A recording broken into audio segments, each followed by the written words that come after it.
Tim Petrowich for Dateline Marion and WGGH Radio, and we're here for our weekly visit with Marion head football coach Jason Dunning, and we're going to talk a little bit coming up about the home opener this Friday. But as always, we have to talk about last week's game and a heartbreaker, a 35-34 loss at Carterville, and it came down to the point at the end where it just seemed like the team who had the ball at the end would win. And man, you missed by a couple inches of getting that last touchdown in the final 25 seconds of the game. Yeah.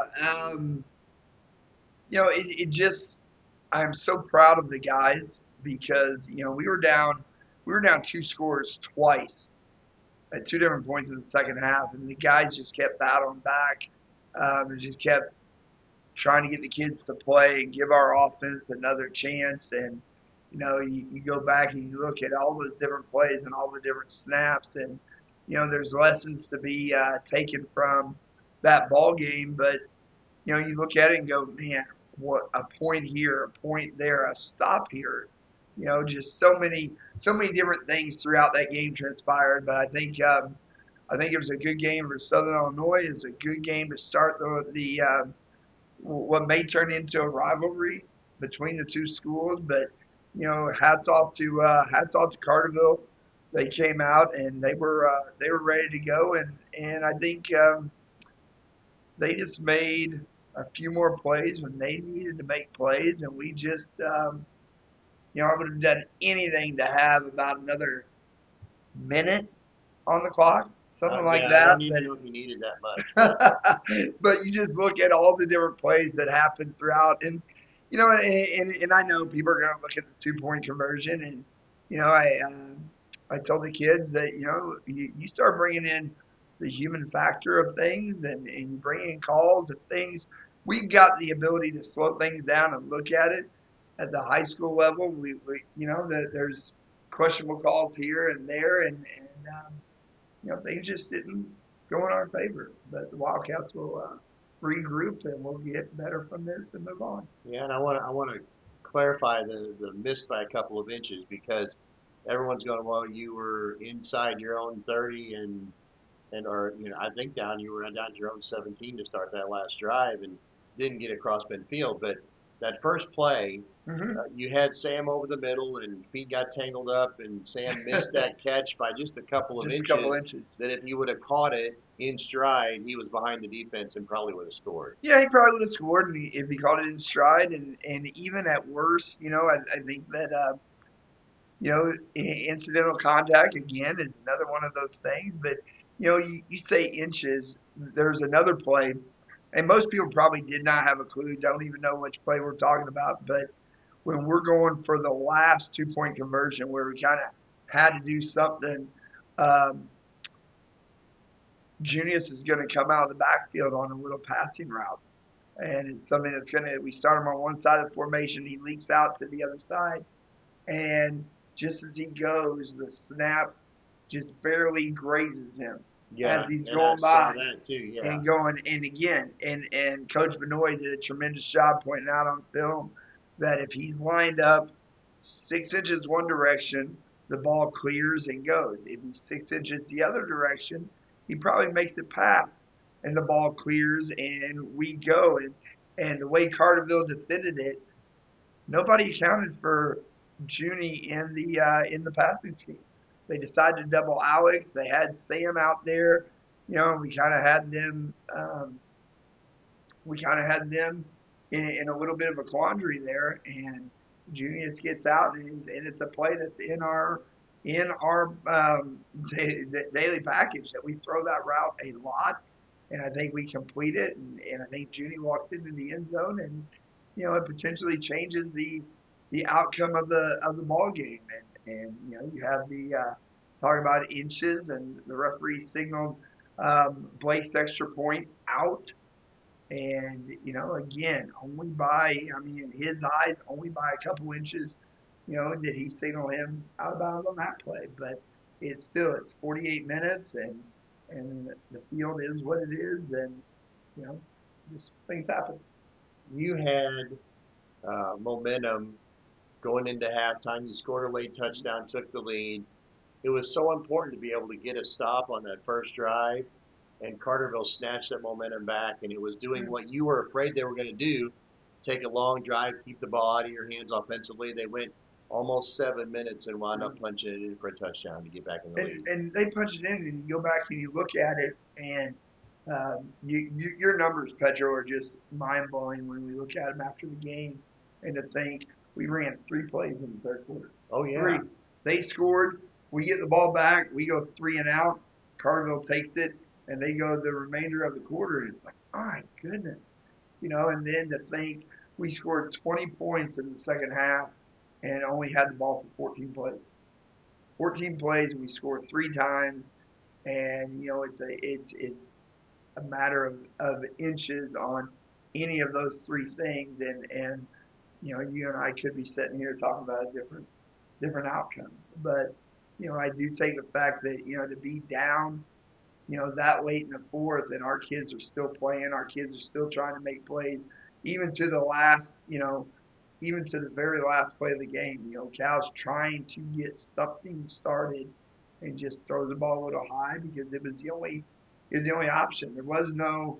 We had no more timeouts. We had no, time on the clock was dwindling down, but he took a shot and tried to make a play, and the hats off to. I just love the fact that the kids just stayed in tune, stayed fighting all the way to the very end. When I think a lot of other teams probably would have folded up tent and tried to get out of there. One of the things you showed, you talked about those 3 touchdowns on 14 plays. 2 of your 3 touchdown drives were less than a minute. I think 3 play drives. I think you scored 5 touchdowns and may have had 12 minutes total time of possession. Yeah, I mean, there wasn't a whole lot of time of possession, but at the same time, I think that shows these kids that they can strike in a hurry if it's like they're not out of it, even if it's a long way to go. No, and I think we try to capitalize things. One of the other guys asked about that was a pretty gutsy call going for it on 4th down at the end of the first half, and he said that's something we do every day. We work on that concept and that play, and and I remember telling Coach Benoit on the headset, that we took a timeout. We talked about what we wanted to do, and hey, let's come out in it. Let's go ahead, and having a senior player like Cal, and you're able to put the responsibility in his hands of, hey, let's see how they line up to it. If you like it and you feel confident on throwing it, throw it. If not, let's go ahead and punt it down. And I had already moved down the field because I like to be down seeing where the punt's going to. And I told Coach Benoit over the headset, hey, it's your call, because I trust he and I trust Cal. And they went ahead. The signal was given for him to go ahead and throw that. He threw it as a little higher than I would have liked, but he threw it to Logan Hoffman on our sideline, and Logan jumped up and snatched it, and making sure, okay, we got our foot down. Okay, it's a first down. Let's keep rolling. And then I think it was 2 plays later that he hit Sam, and Sam busted, caught a little out route and stuck his foot in the ground and got back inside the 2 defenders and went vertical and exploded and scored. And it was like, people are like, oh, that was good. No, that's what this group does. That's what, having that senior experience at quarterback and receiver with Sam and Junie and Alex Henry capping off the game or starting off the game with a huge touchdown is just, we can score quickly. And, and I would have loved from the defensive side to have a little bit more time to kind of fix what they were doing. But, we score on 2 drives in less than 9 plays in the second half. We go 3 and out, score on 3, and it's like, dang. But, hey, the Cats were in it to the very, very end. It was a fun game. Offensively, there were some silly numbers in that game for your team. Yeah. You had Cal with 361 yards passing, tied his 3rd place mark for a single game record in the school.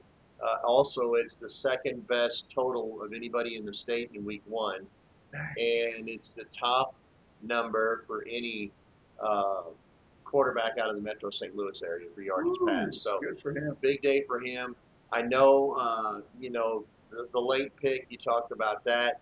A couple others. One of them, it was a great play made by their defense. I think the one in the middle, he probably would have liked to head back. Yeah, because he could have thrown that away. But still, 361 yards passing. Shoot. That's a big number. And the thing about the fact that if Sam does, which everybody's opinion is different, but if Sam doesn't get tripped up prior to making an attempt on that last catch, that adds another 30, 40, possibly 70 yards, right. If not, wherever the ball was exactly. Well, no, it was at the 17. It would have been 83 yards. Yeah, 83. 83 onto that. Yeah, and he caught it, and he would have exploded, and that put Sam way up there also. But shoulda, coulda, wouldas, and we got to regroup and get on track for Granite City coming on Friday night. I want to talk about the defensive side of the ball. We saw some defensive numbers that weren't surprising. Guys like Hudson Wade, Junie on the defensive side. Some of those guys. Blake Winters had led us in 10 tackles, and Hudson had 10. But a couple of new guys did some things too. And in the one, especially in the second half, that stood out to us was Caden Jacobs. Yeah. He finished with 9 tackles, and he made some play. And it was like he wasn't really around the ball a whole lot in the first half, but in the second half, it seemed like he was all around the ball. And I think our kids just play so hard. And Hudson, is going to get there. Blake's now in a position playing free safety where he was starting to figure stuff out, and he's triggering down on there. But those are good things to come, and that's a lot of guys getting to the ball with high motors and playing. We preach it almost every day in practice. Get to the ball, get to the ball, get to the ball, and that's proven it. Alex's tackle numbers are going to go up. He's in a little new position because we're trying to figure out how to get the best 11 on the field, and I am. Once we figured it out, we were okay.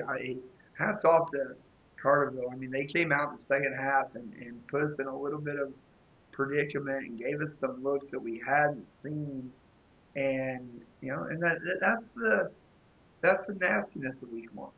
And I think it goes back to what you and I talked about last week, that some coaches have decided to go with this week 0 ball game, and Carterville's an example of a team that hadn't. And not that they would have shown us that stuff, but just to see where the pieces were. And I thought they've got a unique grasp on what they're trying to do, even to go as far as, probably most people probably don't even recognize it. But their center doesn't line up with the rest of the group. He stays right there near the ball because he's a big kid. He's 350-ish pounds. And if you're jogging back here and jogging to the line, and jogging back to the huddle, and jogging back, that's more energy he's going to expend. That's more time that it takes him to get up there. He just kind of stays there, and they walk to the line, and they give him a code word of what the play is. And I thought that's kind of a unique way to conserve that kid, especially I think in the fourth quarter, I think we had 1 or 2 players that were kind of dealing with some cramps, and Carterville had a few more. And I think that war of attrition, and I thought that was just a unique element that Coach Dial and his staff had kind of looked at his kids, and here's what works well, and here's where we need to get some help. And they conserved some of Big 78's energy, and that he was able to play through, and he's a load on offense. You talked about the offensive line. It seemed like as the game went on that they were able to wear you out. And I know that's a trait that the Wildcats like to use on other teams, especially playing fast, but just that grinding and pounding and so many running plays. And Jonathan Miller with 180-plus yards rushing. And it did seem like they kind of wore you out a little bit. They did, and they've been, it's just like us skill wise. We've been working being explosive, for since June.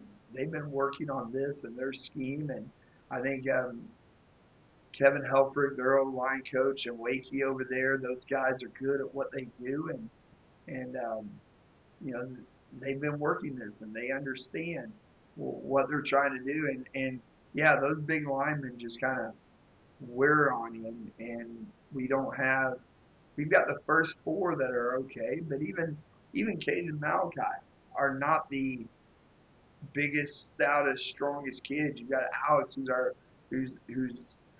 pretty good size up front, and Evan Francis can kind of hold his own, but it's you got those big offensive linemen just wearing on you, and the Miller kid runs the ball so hard, and not seeing that and having to adjust to it on the fly, you know, they're they're good. They're good. I can see Carterville um, making a significant run into the playoffs, depending on how the draws, play out. That they're going to be a load for anybody the next 8 weeks. Yeah, and see, that was my next question is, the team that made the quarterfinals last year, and I think realistically, when you've got the kind of athletes that you have at a school the size of Carterville, it's easier to replace skill players than line players. And when you bring that line back that's got that much experience, Mm-hmm.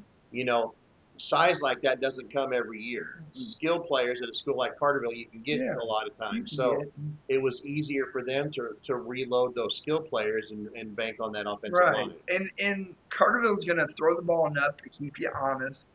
I mean, they hit us on a couple screens, and they hit a little. The number 7 kid got in on a little hide-in kind of snag route.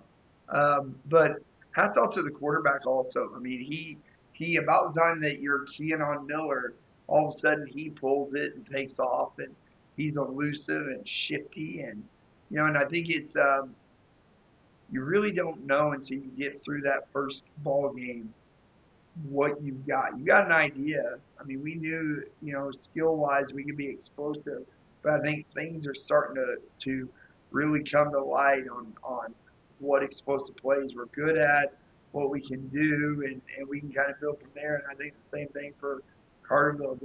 They will be able to, like you said, have an experience with those offensive linemen that you know there's only so many ways you can line guys up, and I think they do a good job of figuring out, okay, here's how to block you, and we're going to continue to do this, and our size and our scheme is going to wear on you, and by the fourth quarter, you're going to realize that you've been in a 48-minute ball game, and I think that was a tribute to both sides. You got two good programs that are going to go toe to toe, and they're going to be prepared, and there's a 48-minute ball game. Let's change gears. Home opener this week, and Yep. we'll talk about being at home in a little bit, but I want to talk about Granite City, and I think we know it's been chronicled over the last few years, the struggles that program has had. They played a team from way up north in week one, Peatone, Mm-hmm. lost a lopsided game. But what have you been able to glean from the film? I know one of the things being a 7A school, there's always a boatload of athletes in that program. Year in and year out, Tim, they are athletic. They've got kids that can run. Um, they may not always be the most sound scheme and fundamentally, but they've got athletes, and they've got some kids, and sometimes, you know, established programs run plays a certain way, but it's those other teams that just allow athletes, and you're like, okay, this isn't how it's supposed to be done, but it doesn't matter because they're so athletic. They can take it, put the foot in the ground, and go the other direction. You're like, it's supposed to go over there, but you've got to realize that they're explosive. They can run. Quarterback, he's got a pretty good arm on him, and he may not always read progression and scheme, but he'll step back and chuck it. And Those guys are running all over the field, and I think oftentimes teams who are successful have certain ways of running things, and you're like, okay, this is what they're going to do. It's the unpredictable part that makes them challenging. You know, that they'll line up a certain way, and this time they'll run it this direction. The next time they'll line up in the same thing, and they'll do something totally different. And you're like, that doesn't make any logically doesn't make sense, but they dump it off to their class kid, and he takes off running. It's like you have to be able to tackle them. You have to be able to play sound and expect the unexpected. And you know they're going to be athletic, and they've got kids that we cannot simulate, and that's going to be and who knows that they can look at their week 1 game and come back and completely change things and walk out on Friday night and be in a different set that the Wildcats are going to have to adjust to. So every week we talk, and we talk about, especially in a team like this where they do unorthodox things, and it seems like there's always an excuse or reason to play defense textbook instead of taking chances and going against the way just making random decisions. There's always an excuse, it seems like, to play fundamentally sound. Oh, and I think, at least from the defensive side, kind of going back to Carterville, I think that was part of the frustration of things is when we did things the way that are kind of characteristic to Marion football, we were successful. And when we didn't, it put us in a position that we didn't have the advantage, we didn't have the understanding, we didn't have the technique, and it shows on film. There's a couple of film clips that really hit home because that doesn't look like us, and the result was a huge play, positive play for the Lions, and I think it reiterates going into this week. Hey, get back on track. Exactly, kind of, what you led into is do things the way we know how to do it. Do things correctly, textbook, line up, play good sound defense, make the adjustments necessary, and that allows for their kind of counter their athleticism a little bit. Obviously, in a game like this, one of the things you want to do, one of the things you did up there last year, is jump out early Yep. and get them down and take them mentally out of the game. Yep. Last year, you were able to do it. You had some guys who could run a little power with Niemeyer and Cologne. You also threw the ball around. This year, maybe a little more of the speed and things like that. But again, I'm sure the object is to get some scores early, get them down, and get them mentally out of the game. Correct. And I'm excited. Our kids are going to get to play at home. It's also the unique night that we get to honor the armed forces, honor the military, and we get to wear the military camo jerseys. So the kids are going to be fired up about that. But you're exactly right. They've got a long bus ride. Coming down here almost 2 hours, getting on the bus, leaving Granite, coming here.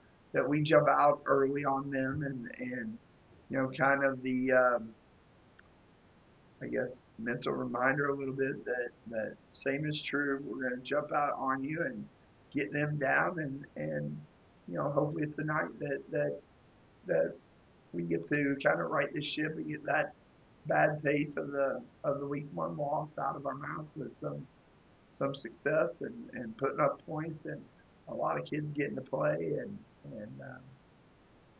bottom line get to honor the military.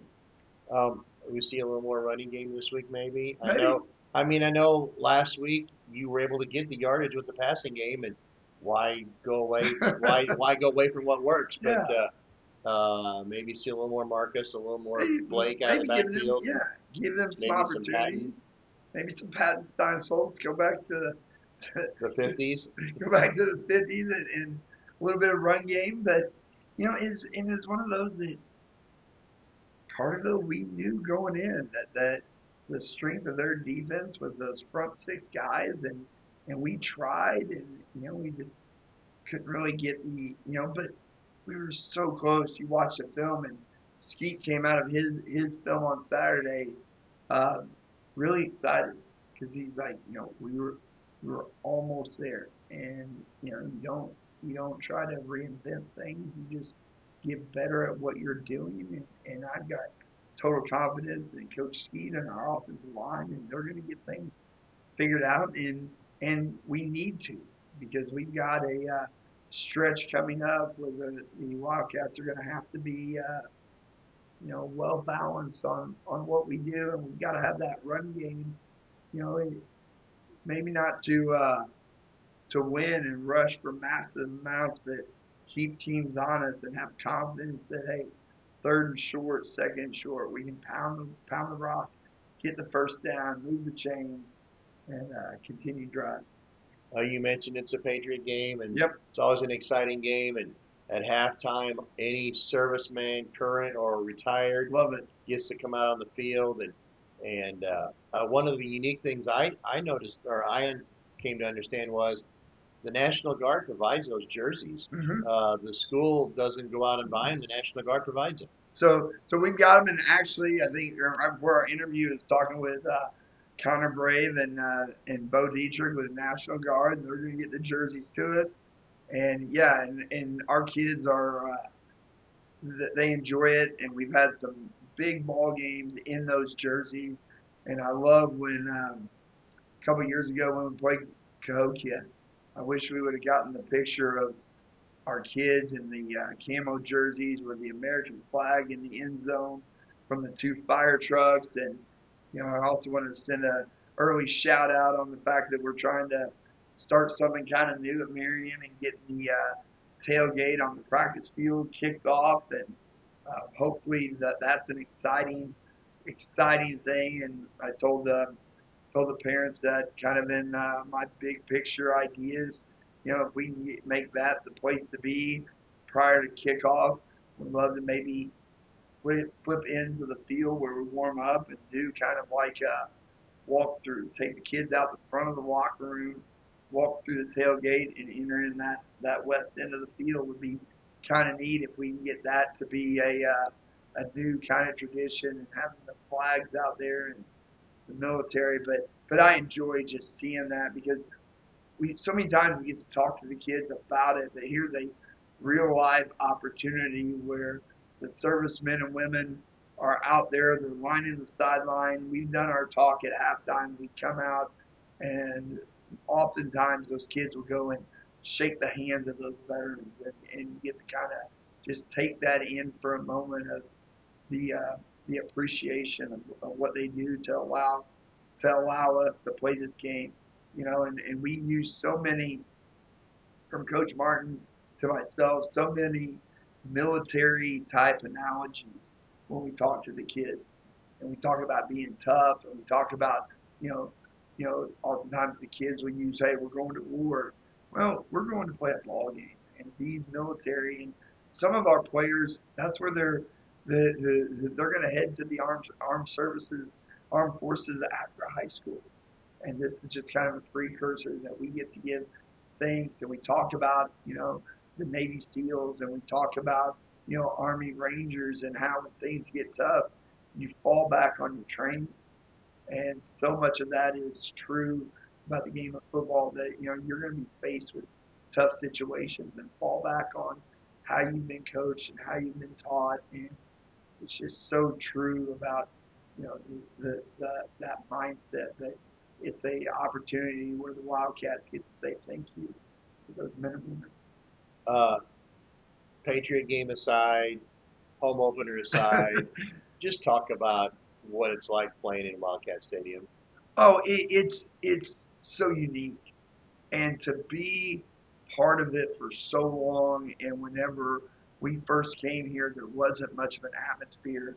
To now, it's the place to be on Friday night. And there's so many beyond just football, between the band and the palms and the cheerleaders and the student body, and everybody's excited, and it's there's oftentimes I get here early and I just want to come up here because there is so much stuff, so many people getting ready for what they do that it's an exciting place. And we got the light show and we got the sound and we got music and everything going on. It's a unique experience to enjoy a Friday night because nobody has an atmosphere like the Wildcats. And even Friday night going to Carterville was special because you could feel it before the game. But I've been looking forward to, and then the greatest thing I look forward to is after the ball game here in Country Road. I still don't Yeah. know the exact where that started or why, but now it's something that we look forward to is hearing that song, and it just puts everything in perspective that, hey, the Wildcats just won, and we're enjoying that. We're celebrating on the field, and, the student body comes running out there, and the time of getting to walk around afterwards, after a victory, and everybody's out there. It's a place to be and see people, and it's enjoyment. So I look forward to it. And last week we heard a little too much of the cannon. We're always looking forward to country roads, but one of my favorite sounds on a Friday night is the train whistle. It's hearing that horn go off, and um, yeah, it's Tim. It's special. It's one of those things that um, people ask, what's it like, and the best thing I usually tell them is just come out and see us play. Come out and see what it's like. And so many pictures. And I love the new thing we're doing this year with Story of the Season, um, pictures beyond just the game and seeing it. And there's a lot of stuff. Marty Cameron's she's put up pictures around the school, and the ones of the Friday night are special because it's grown into something unique and something that we often tell the kids, it's not this way everywhere. We've gotten accustomed to how we do things, and you go to other schools and other ball games and they don't let them on the field, or there's no music, or before the game there's no one there. And our place is special, and that's why I'm hoping that Friday night the West practice field is going to be open tailgate. Would love to build that up to let the party start here even sooner. All right, it's Friday night, 7 o'clock kickoff. Granite City comes to town for the Marion Wildcat home opener with Marion head football coach Jason Dunning. For WGGH Radio and Dateline Marion, I'm Tim Petrowich.